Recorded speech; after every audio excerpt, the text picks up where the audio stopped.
दूर किसी घने जंगल में रानो चिड़िया और मानो चिड़ा अपने दो बच्चों गुड़िया और कुकू के साथ रहा करते थे। मानो चिड़ा बहुत ही ईमानदार और मेहनती पक्षी था। वो कबूतर चाचा की दुकान पर काम किया करता था। कबूतर, क्या मुझे 2 महीने की तनख्वाह एडवांस मिल सकती है? मेरे बच्चों की स्कूल की फीस देनी है। नहीं मानो, तुम तो आए दिन एडवांस पेमेंट मांगते रहते हो। वैसे भी मुझे एक और पक्षी मिल गया है, अब मुझे तुम्हारी जरूरत नहीं है। मानो चिड़ा मायूस होकर घर वापस चला जाता है। गुड़िया बेटी, अपने पापा के लिए पानी लाओ। जी मम्मा जी, अभी लाई। गुड़िया अपने पापा को पानी पिलाती है। मानो चिड़ा रानो चिड़िया को सारी बात बताता है। मानो जी, आप चिंता ना करें, ऊपर वाला कुछ बेहतर करेगा। मैं आपके लिए भोजन लाती हूँ। फिर वो सब मिलकर भोजन करते हैं और ऐसे ही बातें करते करते सो जाते हैं। सुबह हो जाती है। रानो चिड़िया भोजन की तलाश में घर से निकलती है। मानो चिड़ा भी काम की तलाश में घर से निकल जाता है। कुकू और गुड़िया अभी सो रहे थे। रानो चिड़िया को रास्ते में लूसी कबूतरी मिलती है। लूसी बहन, कबूतर भैया ने अच्छा नहीं किया मानो जी को काम से निकाल कर। रानो बहन, मानो तो आए दिन एडवांस पेमेंट मांगता था, कबूतर जी कहाँ से दे, इसलिए हमने नया मुलाजिम रख लिया है। ऐसे कहते हुए लूसी कबूतरी वहां से चली जाती है। थोड़ी दूर बैठा मिठू तोता उनकी बातें सुन रहा था। मिठू तोता रानो चिड़िया के पास आता है। रानो बहन, क्या बात है? आप बहुत परेशान लग रही हैं। जी मिठू भाई, मैं कोई काम की तलाश में हूँ, लेकिन कोई काम नहीं मिल रहा। मानो जी को भी काम से निकाल दिया कबूतर भैया ने। रानो चिड़िया सारी बात मिठू तोते को बताती है। रानो बहन, मेरे पास एक आइडिया है। आपके हाथ का खाना तो सबको बहुत पसंद है। क्यों ना आप एक ठेला लगाओ और बिरयानी बेचना शुरू करो। आप तो बहुत मजे की बिरयानी बनाती हैं। मुझे उम्मीद है कि सब पक्षियों को बहुत पसंद आएगी। मिठू भैया, इन सब के लिए भी पैसे चाहिए ना, लेकिन मेरे पास तो पैसे नहीं है। रानो बहन, आप मेरी दुकान से जो जो सामान चाहे ले सकती हैं। जब आपका काम अच्छा चलने लगे तो मुझे पैसे वापस कर देना। जी ठीक है मिठू भाई। रानो चिड़िया खुशी खुशी अपने घर चली जाती है और अपने पति मानो को जाकर सारी बात बताती है। मानो चिड़ा भी खुश हो जाता है। फिर रानो चिड़िया मिठू तोते की दुकान से राशन लेती है। रानो चिड़िया सारा सामान लेकर घर आ रही थी कि रास्ते में उसे गोरी कौवी मिलती है। रानो बहन, क्या आज आपके घर में मेहमान आ रहे हैं? इतना राशन क्या बनाने लगी हो? नहीं गौरी बहन, रानो चिड़िया गौरी कवि को सारी बात बताती है। अच्छा गौरी बहन, मैं अब चलती हूँ। रानो चिड़िया अपने घर चली जाती है। गौरी कवि भी अपने घर चली जाती है। कालू जी, रानो चिड़िया और मानो चिड़ा बहुत अच्छा बिजनेस करने लगे हैं। वो क्या गोरी, क्या काम करने लगे हैं वो बिरयानी का ठेला लगाने लगे हैं। क्यों ना हम भी उनके साथ मिलकर काम कर लें। कुछ पैसे हैं मेरे पास। आप मानो के पास जाओ और उससे बात करो कि अगर हम दोनों मिलकर काम कर लें। ठीक है गौरी, मैं जाता हूँ और बात करके देखता हूँ। कालू कौवा रानो चिड़िया के घर जाता है। रानो चिड़िया बिरयानी बनाने की तैयारी कर रही थी। रानो, क्या बात है? बहुत अच्छी खुशबू आ रही है। जी कालू भाई, गौरी ने बताया होगा आपको। हाँ हाँ, बताया है मुझे, इसीलिए तो मैं आपके पास आया हूँ। क्या मतलब कालू, आप ये जो काम शुरू कर रहे हैं, क्यों ना हम एक बड़ा रेस्टोरेंट खोल लें? कालू यार, हमारे पास इतने पैसे नहीं हैं कि हम बड़ा रेस्टोरेंट खोल लें। पैसे आधे हमारे आधे आपके। मुझे काम की बहुत जरूरत है, क्यों ना हम मिलकर काम कर लें? ठीक है कालू भाई, हम दोनों मिलकर काम करेंगे। ऐसे ही कुछ दिन गुजर जाते हैं। मानो चिड़ा और रानो चिड़िया रेस्टोरेंट में बहुत मेहनत करते हैं। काफी पक्षी उनके रेस्टोरेंट पर आते और बहुत तारीफें करते। ऐसे ही एक दिन मानो चिड़ा बहुत बीमार पड़ जाता है। रानो चिड़िया अकेली रेस्टोरेंट पर काम करती वो दिन रात मेहनत करती है और अपने बच्चों के अखराजात पूरे करती है। मम्मा, पापा को क्या हुआ है? पापा, आप जल्द ठीक हो जाए, हमें आपको ऐसे देखकर अच्छा नहीं लगता। गुड़िया बेटी, आप अपने पापा का ख्याल रखो, मैं बुलबुल डॉक्टर से दवा लेकर आती हूँ। जी मम्मा, ठीक है। रानू चिड़िया बुलबुल डॉक्टर के पास चली जाती है और दवा लेकर वापस आ जाती है। ऐसे ही कुछ दिन मानो चिड़ा बीमार रहता है। गौरी कफी और कालू कफा रानू चिड़िया के पास रेस्टोरेंट पर आते हैं। आइए गौरी बहन, कालू भाई, आपने काफी दिनों से चक्कर ही नहीं लगाया। आज हम चक्कर ही लगाने आए हैं। रानो, ये रेस्टोरेंट हमारा है, चलो अब बस करो और निकलती बनो यहाँ से। कालू भाई, ये गौरी क्या कह रही है? हमने जो बात की थी, आप मुकर क्यों रहे हो? ठीक कह रही है रानो, अब तुम निकल जाओ, ये रेस्टोरेंट हमारा है। कमजोर रानो चिड़िया कौवों से लड़ नहीं सकती थी, इसलिए वो चुपचाप वहां से चली जाती है। रानो चिड़िया की आंखों में आंसू थे। वो एक पेड़ की शाख पर बैठ जाती है और रोने लगती है। ऐ ऊपर वाले, अब मैं क्या करूं? मानो जी तो पहले ही बहुत बीमार है, मैं उन्हें और परेशान नहीं करना चाहती। क्यों ना मैं अपना ठेला लगा लूं।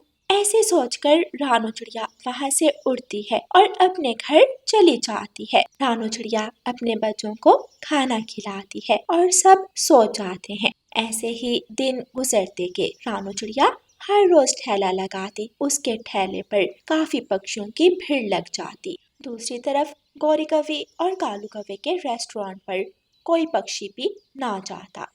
छी छी, ये कैसे बदमजा बिरयानी बनाई है। मोटी चोंच वाले, खानी है तो खाओ, वरना चला जाए यहाँ से। मिठू तोता वहां से चला जाता है। कालू, अब तो कोई पक्षी भी नहीं आता हमारे रेस्टोरेंट पर। गौरी, हमें हमारे किए की सजा मिली है, हमें रानू चिड़िया को ऐसे धोखा नहीं देना चाहिए था। अब मानो चिड़ा भी ठीक हो जाता है। रानो चिड़िया सारी बात मानो को बताती है। ये तो बहुत गलत किया कौवों ने। कोई बात नहीं मानो जी, ऊपर वाला जो करता है बेहतरी के लिए ही करता है। ये ले, आप ये पैसे मिठू भाई को दे आए और उनका शुक्रिया भी अदा करके आए। ऐसे चिड़ियाओं का वो परिवार हंसी खुशी रहने लगता है और उन्हें अपने ठहरने से खूब मुनाफा होता है। प्यारे दोस्तों, इस कहानी को लाइक, अपने दोस्तों के साथ शेयर और चैनल को सब्सक्राइब करना बिल्कुल मत भूलना। आपका धन्यवाद। रानो चिड़िया की ऐसी कहानियाँ सुनने के लिए YouTube सर्च बार में रानो चिड़िया की कहानी लिखें या फिर ये बटन दबाकर बोलकर कहें रानो चिड़िया की कहानी। रानो चिड़िया घर के आंगन में झाड़ू लगा रही थी। उसका छोटा सा बेटा अपनी दादों के साथ घोंसले में लेटा हुआ था। रानो, बस कर दो, तुम सुबह से कामों में लगी हुई हो, अब कुछ आराम कर लो। देखो, कुकू को भी भूख लगी है, इसको खाने को कुछ दे दो। जी माँ जी, बस थोड़ा सा काम रह गया, मैं अभी आई। घर के दरवाजे के पास खड़ी रानो चिड़िया की जेठानी की बेटी ये सब सुन लेती है। पारो सास चिड़िया की बड़ी बहू थी। उसकी एक बेटी थी, वो रानो चिड़िया से हमेशा जलती रहती थी। पारो की बेटी सोनो जल्दी से घर जाती है और अपनी मम्मा को सारी बात बताती है। सोनो बेटी, तुम बैठो यहाँ, मैं अभी जाकर देखती हूँ। माँ जी को रानो और उसके बेटे के अलावा कोई दिखाई ही नहीं देता। पारो गुस्से में जाती है। रानो चिड़िया अपने बेटे को मीठा फल खिला रही थी और रानो चिड़िया की सास भी उसके पास बैठी थी। अब देखें कैसे महारानी को अपने पास बिठाया हुआ है। मुझे तो कभी ऐसे सुकून से नहीं बैठने दिया था। अरे पारो बेटी, रानो अभी अभी पूरे सहन में झाड़ू लगा कर हटी है। इसके बेटे को भूख लगी थी, उसी वजह से वो यहाँ आ गई। हाँ हाँ, बना ले आप बहाने, मैं सब जानती हूँ। पारो दीदी, आप ऐसा क्यों कह रही हैं? अगर कोई काम है तो बताएं मुझे, मैं कर देती हूँ। हाँ, मैंने रसोई की सफाई कर दी है, तुम जाकर बर्तन धो दो। जी दीदी, मैं अभी धो देती हूँ। रानो चिड़िया उड़ती है और रसोई में जाकर बर्तन धोने लगती है। थोड़ी ही देर में रानो चिड़िया सारे बर्तन धो लेती है। फिर रानो चिड़िया की जेठानी पारो रानो चिड़िया के पास आती है। रानो, मैं गौरी के घर जा रही हूँ, मुझे थोड़ा काम है, मैं जल्दी आ जाऊंगी, तुम खाना बना ले। पारो रानो चिड़िया को ऐसे कहकर वहां से चली जाती है। पारो गोरी के घर जा रही थी कि रास्ते में ही उसे गोरी कभी मिल जाती है। गोरी बहन, मैं आपकी तरफ ही जा रही थी। क्यों, कोई काम था? नहीं नहीं, बस वैसे ही, घर में दिल नहीं लग रहा था, सोचा आपके पास चली जाती हूँ। अच्छा, और सुनाओ, रानो कैसी है और माँ जी का बर्ताव ठीक हुआ तुमसे? कहाँ गोरी बहन, जब देखो सासू माँ रानो और उसके बेटे के पास ही बैठी रहती है, मेरी तरफ तो वो देखती ही नहीं है। पारो, मैं एक ऐसे बाबा को जानती हूँ जो जादू टूना करते हैं, अगर तुम भी उनके पास जाओ तो वो कोई ना कोई काम तुम्हें बना ही देंगे, जिससे माँ जी सिर्फ तुमसे ही प्यार करेंगी और रानो को घर से बाहर निकाल देगी। अच्छा तो ठीक है, तुम मुझे उस पापा के पास ले जाओ। अच्छा पारो, अब मैं घर चलती हूँ, तुम सुबह आ जाना, मैं तुम्हें ले जाऊंगी। गौरी कवि अपने घर जाती है और अपने पति कालू को जाकर सारी बात बताती है। गोरी, लेकिन तुम पारो को किस बाबा के पास लेकर जाओगी? तुम हो ना बाबा, मैं तुम्हारे पास लेकर आऊंगी। गोरी, लेकिन वो कैसे? फिर गौरी कवि कालू कवि के कान में सारी बात बताती है। गोरी, कितना शैतान दिमाग है तुम्हारा, ऐसे आइडियाज कहाँ से आ जाते हैं तुम्हें? कालू जी, अब इन बातों को छोड़ो और जाकर नकली दाढ़ी और ऐनक खरीद कर लाओ, जिसे तुम बिल्कुल बाबा जैसे लगो। कालू कौवा घर से निकलता है और दुकान से जाकर नकली दाढ़ी और बाल खरीद लेता है और घर आकर अपने मुंह पर लगाता है। गोरी, देखो कैसा लग रहा हूँ। कालू जी, वाह, तुम तो बिल्कुल बाबा जी लग रहे हो। चलो अब इन सारी चीजों को छुपा दो, कल बड़ी पहाड़ी के पास जो गुफा है तुम वहाँ जाकर बैठ जाना, मैं पारो को लेकर वहाँ ही आ जाऊँ। रात हो जाती है, जंगल के सभी पक्षी सो जाते हैं, लेकिन आज पारो को नींद नहीं आ रही थी। कब सुबह होगी और मैं बाबा जी के पास जाऊंगी, इस रानो को तो मैं ठिकाने लगा कर ही रहूंगी। ऐसे सोचती सोचती पारो सो जाती है। अगले दिन पारो सुबह सुबह उठकर जल्दी से खाना बनाती है। रानो चिड़िया अपनी जेठानी पारो के पास आती है। पारो दीदी, आज आप इतनी जल्दी खाना बनाने लग गई। मुझे गौरी ने बुलाया है, उसने शहर वाले जंगल से कुछ सामान लेकर आना है। वो कह रही थी कि तुम मेरे साथ चलना, इसलिए मैं जल्दी उठकर खाना बनाने लग गई। अब बाकी के सारे काम तुम कर लेना। पारो दीदी, लेकिन आप अपना काम तो पूरा करके जाए।